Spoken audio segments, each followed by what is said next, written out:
할렐루야. 우리 함께 고백하시겠습니다. 나는 연약하지만 그리스도는 위대하십니다.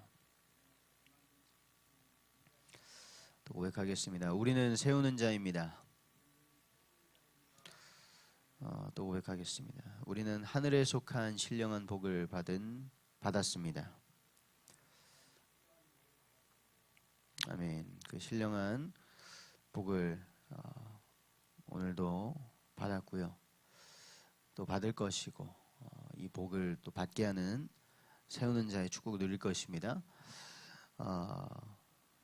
오늘 나눌 말씀의 제목은 회복의 시작은 회개, 회복의 시작은 회개입니다.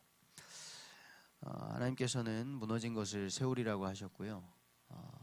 세우실 것입니다. 그 회복은 십자가를 통해 이루어지는 것이죠. 사람은 죄로 인해 무너졌지만 십자가는 다시 일으키는 능력이다 하셨습니다. 광야에서 놋뱀이 들렸듯이 갈보리 언덕에 십자가가 들렸던 것처럼 예수 그리스도께서 십자가에 달리심으로 모든 사람들은 저 자가 하나님께 버림을 받았구나.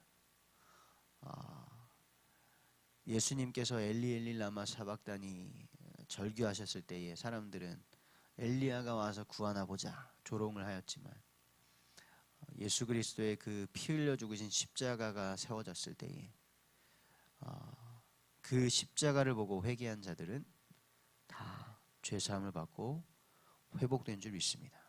오늘도 그 역사는 동일하게 일어나고요. 그 은혜는 어디까지 미치느냐? 모든 사람에게 미칩니다. 어느 정도의 사람까지 미치느냐? 압살롬 같은 사람에게까지 미칩니다. 그래서 오늘 우리가 압살롬과 같은 반역자라면 우리가 회개하고 돌이켜서 일으켜지는 세워지는 축복 누리기를 원하고요. 우리에게 주변에 압살롬과 같은 배신하고 사람들의 마음을 훔치고 사람을 무너뜨리고 나라를 무너뜨리는 자들이 있다면 그 자들에게 복음이 증거되고 우리가 전도하고 세우는 축복 누리기를 원합니다. 독감 또 코로나 바이러스가 온갖 바이러스가 유행입니다. 저도 지난주 화요일 날 교육자 수련회 가서 목이 간질간질 하더니 수요일 날 일어나니까 목이 아프고 기침이 나더라고요. 그래서 돌아오자마자 거기에서도 약을 먹었고 돌아오자마자 주사를 맞고 약을 먹고 했거든요. 근데 안 낫더라고요. 점점 악화되더니 목요일 날에는 두드러 맞은 것처럼 아프고 새벽 기도 나왔다가 들어간 길로 못 나왔습니다. 그래서 평생에 처음으로 병원 가서 수액도 맞아보고 빨리 회복을 해서 예배도 해야 하고 사역도 해야 하고 하는 마음에 했는데 안 되더라고요. 근데 그 중에 또 큰 마음이 뭐였냐면 집에 어린애기 2명이 있다 보니까 이것이 아이들에게 옮으면 안 되는데 저야 아프면은 어떻게든 약 먹고 회복하면 되는데 어린 애기들은 어떻게 될지 모르잖아요. 그런 마음이 있었습니다. 그런데 그래서 집에서 아기를 보면서도 마스크를 끼고 이렇게 바라보는데요. 문득 이런 생각이 들었습니다. 누구나 그럴 것입니다. 어린 아이들에게 내 사랑하는 사람에게 아픈 바이러스 옮기고 싶지 않겠죠. 그런데 우리가 바이러스보다 옮기기를 두려워해야 되는 것이 무엇입니까? 바로 죄입니다. 죄. 그런데 어리석은 사람들은 말합니다. 나는 죄인이 아니다. 난 죄가 없다. 내가 왜 죄인이냐. 그리고 또 어리석은 사람들 말합니다. 나는 내 죄값을 내가 치르고 싶지 않다. 우리 자손들, 후손들에게 돌려라. 그들이 갚을 것이다. 그게 마태복음 27장 25절에 예수님을 못 박던 사람들의 말이었습니다. 백성이 다 대답하여 이르되 그 피를 우리와 우리 자손에게 돌릴지어다.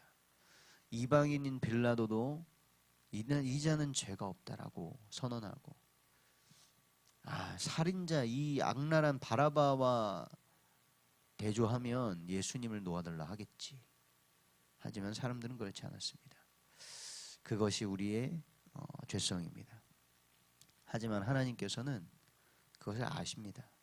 그래서 우리에게 친히 찾아오셔서 우리를 일으키시겠다고 하신 거예요. 우리는 일어설 수 없기 때문에, 우리는 죄악 가운데 주저앉아서 그 속에서 회복할 능력이 없기 때문에 하나님께서 친히 찾아오셔서 다시 일으키겠다 말씀하셨습니다.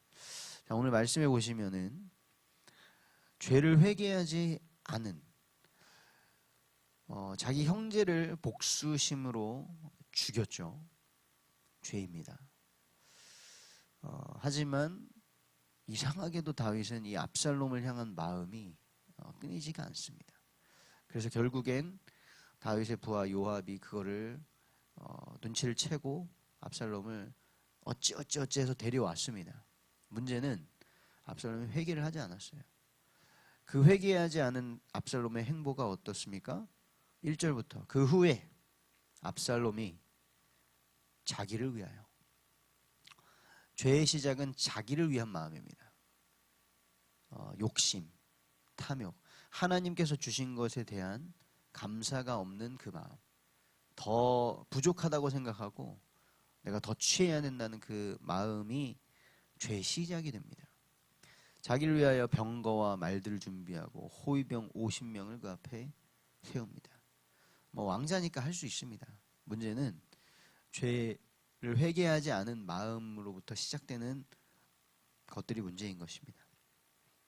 그리고 또 죄를 짓는 데는 발이 빠릅니다. 압살롬이 일찍이 일어나, 죄인들이 결코 게으르지 않습니다. 죄를 짓기 위해서, 또 지은 죄를 가리기 위해서, 합리화하기 위해서 부지런히 움직입니다. 우리 모든 성도님들, 믿음의 사람들이 더욱더 일찍이 일어나 이 새벽을 깨우고 기도하는 것이 얼마나 큰 복인지 모르겠습니다. 압살롬은 일찍이 일어나서 한 것이 무엇이었냐면요, 다윗은 일찍이 일어나서 하나님의 말씀을 읊조렸는데요, 그의 아들 압살롬은 일찍 일어나 성문 길 곁에 서가지고 왕에게 억울한 일을 당해가지고 그거를 해소하기를 원하는, 재판받기 원하는, 정의를 구현받기를 원하는 자들이 왕에게 가는데 그 사람들을 다 가로채는 겁니다. 그러면서 뭐라고 합니까? 네 송사를 들을 사람을 왕께서 세우지를 않았다. 너가 가도 네 억울함을 들을 사람이 없어. 왕이 안 세웠거든. 라고 얘기하는 겁니다. 그러면서 내가 정의를 베풀기를 원한다. 나에게 와라. 그렇게 사람들이 와가지고 압살롬 왕자잖아요. 그럼 절하겠죠. 절하려고 할 때 아니야. 그 사람의 손을 붙들고 손에 입 맞추고. 압살롬은 잘생겼다 그랬고요. 머릿결이 그렇게 좋았고 머리카락이 엄청 풍성했다고 합니다. 그게 자랑이 다였어요. 압살롬의 자랑. 그렇게 사람들의 마음을 다 훔쳤습니다. 그러면서 어떻게 했습니까? 다윗한테 또 거짓말합니다. 내가 서원을 갚아야 될 게 있습니다. 그거 갚으러 헤브론에 좀 가겠습니다. 왕이 허락해요. 근데 헤브론에 서원 갚으러 간 게 아니라 뭐 하러 간 겁니까? 반역을 준비하러 간 겁니다. 그러면서 그 반역에 다윗 왕의 모사, 다윗 왕에게 조언을 하던 모사 아히도벨, 길롯 사람 아히도벨까지 반역에 동참시키려고 데려갑니다. 근데 보니까요, 이 아히도벨이라는 사람이 나중에 사무엘하 23장에 나오는 짧은 족보에 보니까 다윗이 빼앗았던 밧세바의 할아버지입니다. 그래서 아마 추측컨대 자기 손녀에게 몹쓸 짓을 했으니 반역에 동참하지 않았을까 하는 합리적인 의심도 되어봅니다. 이렇게 압살롬이 죄를 회개하지 않으니까요, 계속 죄악된 것을 서슴없이 하는 겁니다. 거짓, 반역, 배신.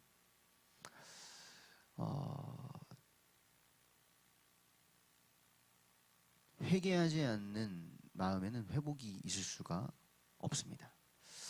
이런 상황 속에서 다윗이 이제 알게 됩니다. 압살롬이 반역을 꾀했습니다. 모든 사람의 마음이 압살롬에게로 돌아섰습니다. 헤브론에서 압살롬이 왕이다 선언하고 막 사람들이 옵니다.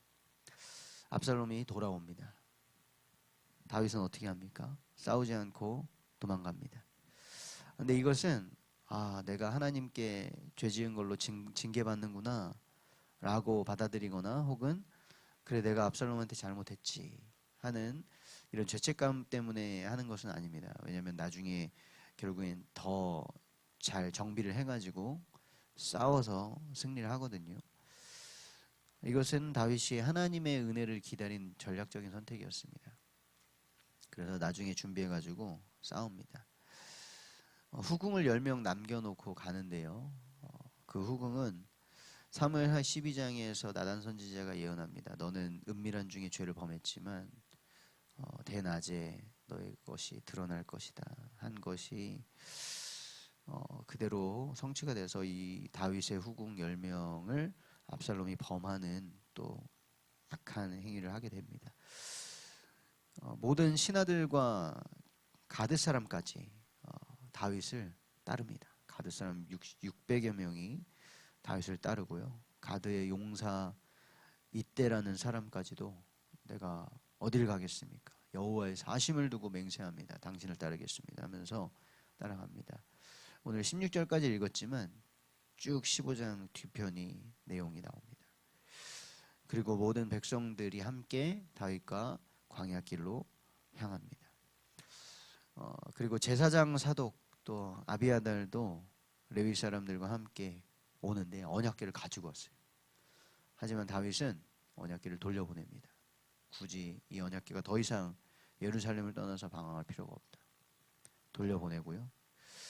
그리고 모사 아히도벨이 돌아섰습니다. 압살롬에게 붙었습니다. 소식을 들으니까 이 아히도벨의 모략이 패하기를 기도하죠. 그리고 마지막으로 아렉 사람 후세가 다윗의 친구였는데 그를 다시 궁중으로 돌려보냅니다. 너가 가서 마치 다윗의 이제 스파이인 거죠. 가서 아히도벨의 모략이 승리하지 않도록 너가 거기에 있어라. 그렇게 남기고 갑니다. 이런 다윗의 모습을 보면서 여러 가지 생각이 듭니다. 일단 다윗이 압살롬과 싸우지는 않아요. 근데 우리도 그렇습니다. 장성한 자녀와는 싸울 필요가 없습니다. 그 자녀를 정말 없애버릴 것이 아니라면요, 싸우는 것이 의미가 없어요.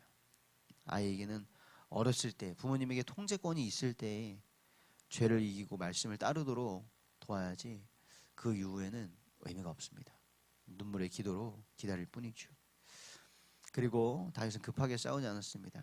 우리가 급하다고 해서 막 갑자기 싸우게 되면요, 더 크게 잃을 수가 있어요. 다윗처럼 하나님의 은혜를 구하면서 급하실수록 하나님의 섭리를 인정하시고 기다리시기를, 은혜를 구하시면서 움직이시기를 바랍니다. 이 위기는 다윗의 평소의 삶의 것들이 쌓여서 오게 된 것이죠. 그래서 오늘 이 새벽을 깨우고 오늘 하나님의 말씀을 붙잡고 살아가는 것이 중요합니다. 결국에는 그 결과로 인하여서 광야길로 가게 됩니다. 어제 강단을 통하여 다시 확인하셨죠? 미드바르, 광야는 다바르, 말씀과 같습니다. 우리가 평소에 하나님의 말씀에 귀 기울이지 않고 청종하지 않으면요, 우리는 광야길로 가야 합니다. 우리의 삶이 광야같이 되어버립니다. 왜냐? 진짜 복은 하나님 말씀을 듣는 것이기 때문입니다. 이러한 상황 속에서도 다윗은 압살롬을 사랑합니다. 버리지 않습니다. 그것이 우리 하나님 아버지의 마음이에요. 예전에 누가 저에게 물어보더라고요. 제가 전도사일 때, 전도사님, 기독교에서는 살인자도 뭐 회개하면 용서받는다는데 맞습니까? 네. 그때 잘 대답해드리지는 못했는데 딱 이 마음이에요. 당신의 아들이 살인하고 돌아오면 어떻게 하겠습니까? 그 아들을 버리지 않겠죠. 그러나 그 아들이 회개하도록 해야 됩니다. 회개하면 하나님 아버지께서 용서하시는 것입니다. 그것이 아버지의 마음인 것입니다. 다윗은 자기를 죽이려고 쫓아오는 아들도 싸우지 않고 도망가면서 그가 회복되기를 바라는 것이죠. 결론입니다. 다시 제목을 말씀드립니다. 회개 없는 회복은 없습니다. 회복의 시작은 회개입니다. 그래서 결론적으로 먼저 우리가 압살롬 같다면 우리가 회개해야 합니다. 하나님은 압살롬 같은 자녀를 애통한 마음으로 기다리고 계십니다. 우리가 압살롬 같은 자녀가 되지 않기를 바랍니다. 만약에 우리가 압살롬이라면 회개하고 돌이키면 됩니다. 그리고 만약에 성도님들 주변에 압살롬과 같이 거짓과 배신과 반역과 이런 여러 가지 것들로 무너뜨리는 자가 있다면요, 우리 성도님들께서 세우는 자가 되시기를 축복드립니다. 그리고 오늘도 우리가 참된 회개로 참된 회복을 경험하기를 원합니다. 십자가는 세우는 능력입니다. 그러나 그 능력은 회개하는 자에게 나타납니다. 예수 그리스도의 보혈은 회개하는 자에게 능력이 되는 줄 믿습니다. 오늘도 우리가 하나님의 말씀에 귀 기울이지 않았던 것, 또 어제 우리가 주일이라서 예배했습니다. 그러나 만약에 온전한 마음으로 주님께 예배하지 못했다면 우리의 욕심과 여러 가지의 일들로 하나님께 온전한 시간과 예물과 또 우리의 육신을 마음을 드리지 못한 것이 있다면 회개하고 오늘 올바르게 시작하면서 회복하는 주님, 세우시는 주님을 경험하게 되시기를 원합니다. 오늘 그 축복이 저 우리 모든 성도님들을 통하여서 증거되기를, 전파되기를 주님의 이름으로 축복합니다.